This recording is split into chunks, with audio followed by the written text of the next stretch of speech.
UP police constable 2023 में जो आने वाली वैकेंसी हैं उनमें ये टॉपिक पूछा जाता है।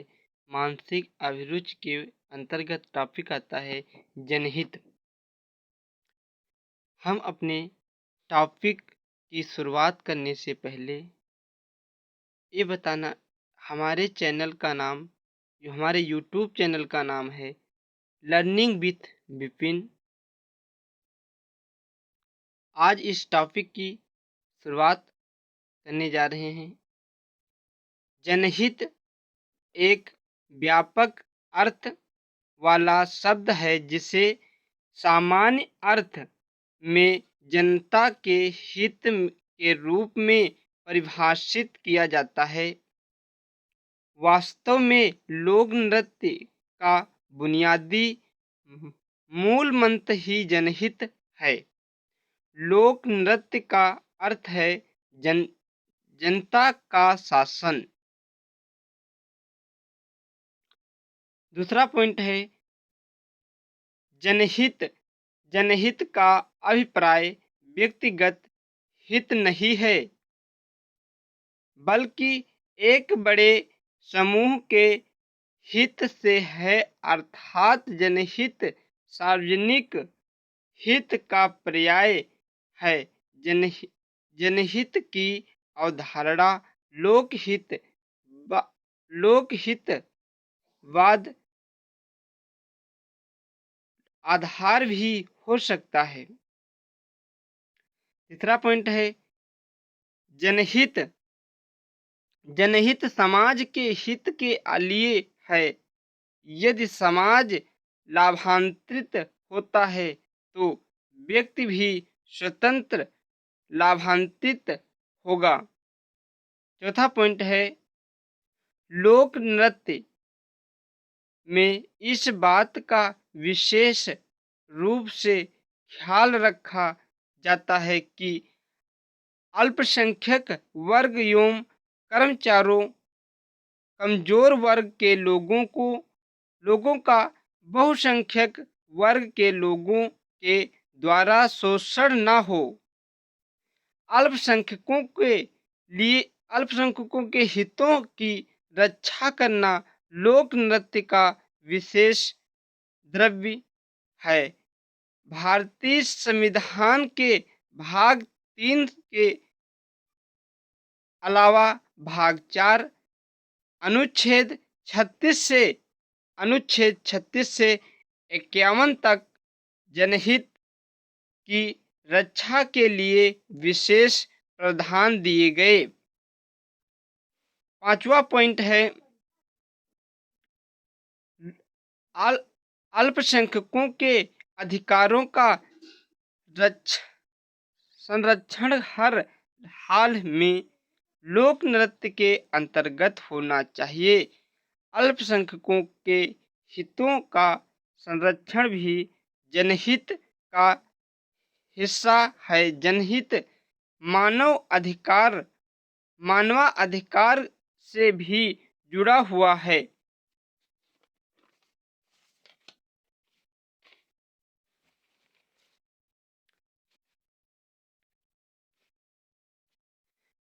भारतीय संविधान में जनहित का स्पष्ट उल्लेख नहीं रहने के बावजूद जनहित की सुरक्षा के लिए व्यापक व्यवस्था की गई है।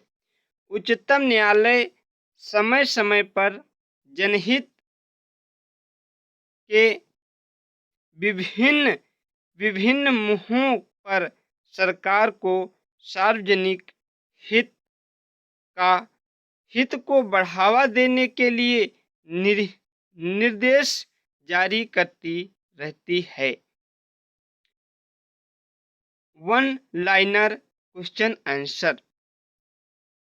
आए हुए कुछ महत्वपूर्ण परीक्षाओं में या आने वाली परीक्षाओं में पूछे जाने वाले प्रश्नों को हम कवर करेंगे। जनहित याचिका किसके द्वारा जनहित याचिका किसके द्वारा प्रस्तुत की जा सकती है? आंसर है किसी न्याय किसी मान्यता प्राप्त सामाजिक संस्थान द्वारा। दूसरा क्वेश्चन है,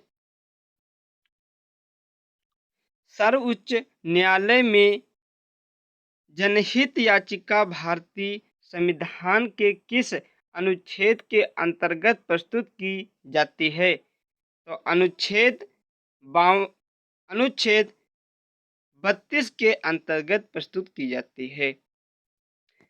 तीसरा क्वेश्चन है, जनहित का सामान्य अर्थ है सार्वजनिक हित।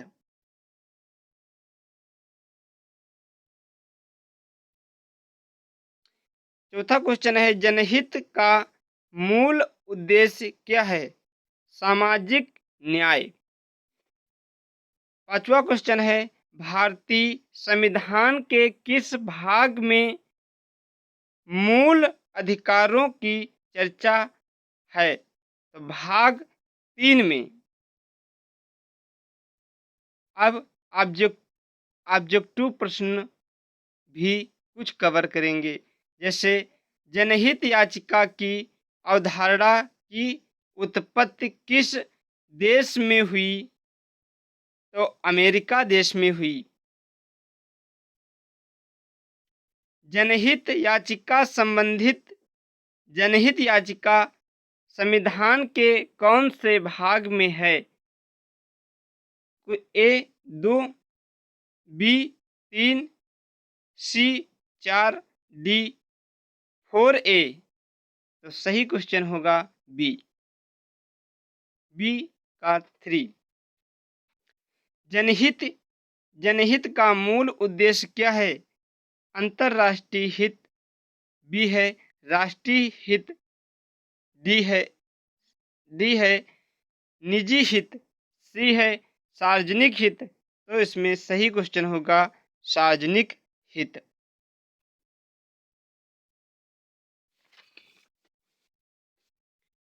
चौथा क्वेश्चन है, भारत में जनहित याचिका की शुरुआत कब हुई? 1960 में, 1970 में, 1980 में, 1990 में? तो 1980 में हुई थी। जनहित याचिका किस के साथ संबंधित है?